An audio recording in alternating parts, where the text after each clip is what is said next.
Hey, parce, ¿qué más? Me llegó tu radiografía de la fractura y entiendo que no entendas qué pasó. Me cogiste estudiando.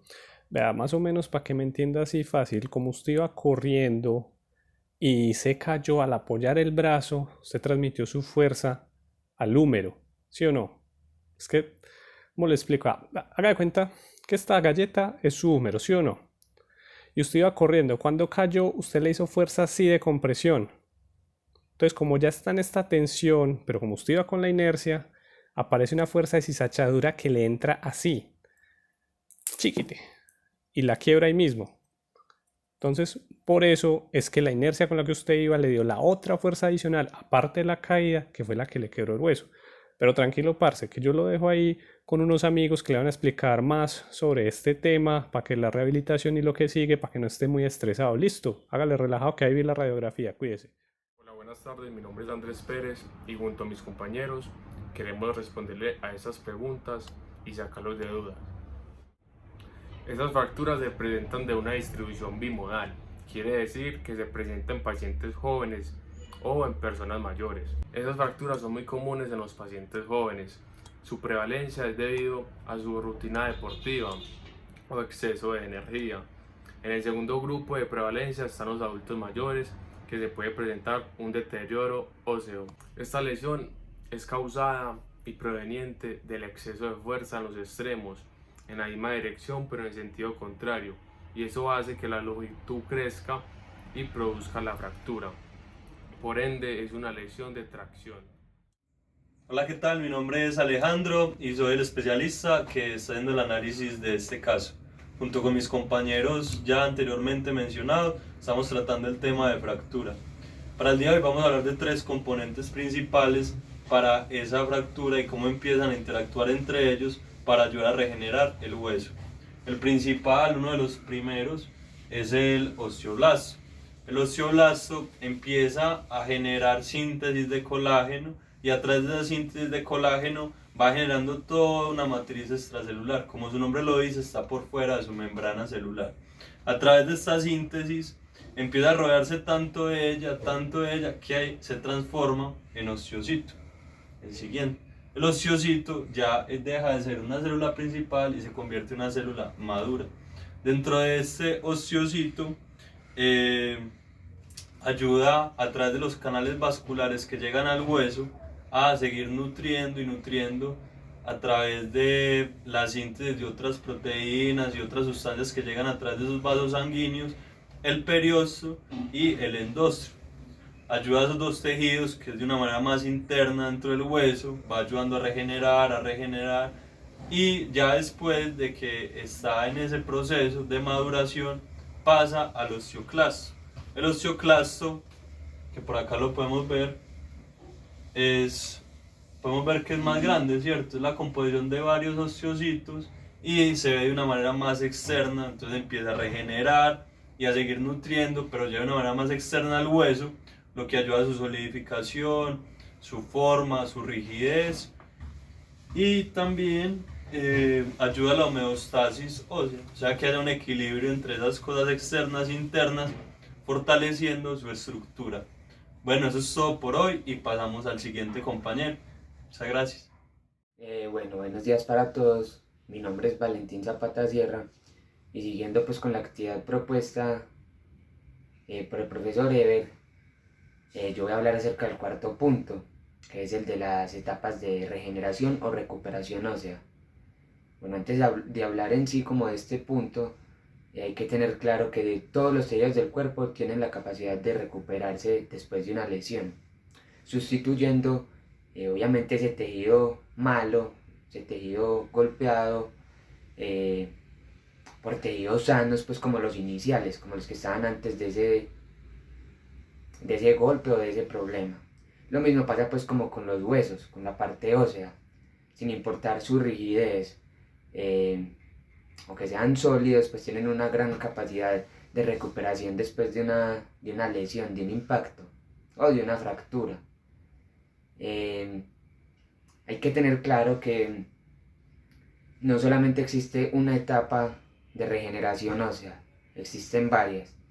Y a esto se le conoce a estas etapas se le conoce como consolidación ósea. O sea, todo lo que pasa después de una fractura, todo ese proceso de recuperación se conoce como consolidación ósea. En este momento yo voy a hablar acerca de la primera etapa, que es la etapa celular, la primera etapa de regeneración ósea. Voy a hablar de esta primera etapa porque es en la etapa en la que se encuentra nuestro paciente. Y bueno, a continuación voy a hablar más en sí pues de esta. Bueno, cuando el hueso sufre un impacto, absorbe junto con los tejidos pues que lo rodean, los tejidos blandos, absorbe una energía liberada. Si esta energía es mayor que la capacidad de absorción de fuerzas del hueso, pues habrá una fractura, se quebrará. Si es menor, pues no ocurrirá sencillamente nada. Cuando hay una fractura, lo primero es que hay una hemorragia local, una hemorragia pues en la zona del impacto, y habrá una necrosis en las células óseas pues de esa región y también de los tejidos blandos. Pues cuando esto pasa, empiezan a ocurrir diferentes procesos en el cuerpo para combatir pues esa lesión. Lo primero que le diría al paciente que va a pasar es que habrá una migración de células hacia el foco pues de su fractura, en este caso en el hueso del húmero. Lo segundo es que habrá una multiplicación celular como resultado pues de esos factores químicos producidos pues por el impacto. Lo tercero es que habrá un aumento de los líquidos intercelulares, lo cual producirá pues un edema con todos sus síntomas, como son el enrojecimiento, el hinchazón, el dolor, la disfuncionalidad obviamente, la pérdida de movilidad, el aumento de la temperatura en esta zona, y bueno, esos son como los síntomas pues por ese edema. Otra cosa que tengo por decir es que ese edema es normal, es una respuesta inmunológica del cuerpo ante esa lesión. Ese edema está con el fin de poder botar o eliminar todos esos residuos de la necrosis que hubo por el impacto. Bueno, pasados unos días se empezará a ver una nueva vascularización en la zona y se podrá notar evidentemente pues. Hola, ¿cómo están? Mi nombre es Madeleine Capria Pérez, fisioterapeuta de este caso de una fractura medial del húmero. Mis compañeros anteriormente ya le debieron haber explicado los anteriores puntos, pero yo me voy a enfocar en la rehabilitación de esta fractura. Para esta fractura hay que tener en cuenta ciertos motivos. Primero, que hay que disminuir el dolor y la inflamación de la zona. Segundo, que hay que evitar una atrofia muscular mediante ejercicio, sobre todo en el periodo de la inmovilización. También hay que prevenir una adherencia de cicatrización, dependiendo si se hizo o no se hizo una cirugía. Hay que fortalecer la musculatura, estirar los músculos acortados, incrementar el rango articular y con esto la movilidad de la articulación. Ya después de eso podemos proceder a qué tipo de terapia se le puede asignar al paciente. En este caso, yo creo que podríamos implementar ejercicios isométricos que están empleados en la etapa aguda y de inflamación de la fractura, también de inmovilización, con el objetivo de mantener los músculos activos y con fuerza. También se pueden implementar ejercicios de movilidad para la articulación glenohumeral y la articulación del codo. Se deben trabajar los ejercicios fisiológicos como para la articulación del hombro, flexión, extensión, aducción y aducción. Y del codo, flexión y extensión. También sería bueno implementar como crioterapia, que serían compresas de agua tibia o de agua fría para reducir la inflamación y el dolor de la zona, y la reeducación de la postura, porque en muchas ocasiones cuando nos fracturamos cierta parte del brazo o otras extremidades solemos tener esa postura de encorvamiento que nos genera como una sensación de que nos estamos protegiendo o que así vamos a estar bien, o se nos disminuye supuestamente el dolor. Entonces vamos a quedar con nuestra postura y va a ser más doloroso volver a nuestra posición correcta. Entonces, para las lesiones musculoesqueléticas podemos producir alteraciones severas en la postura corporal.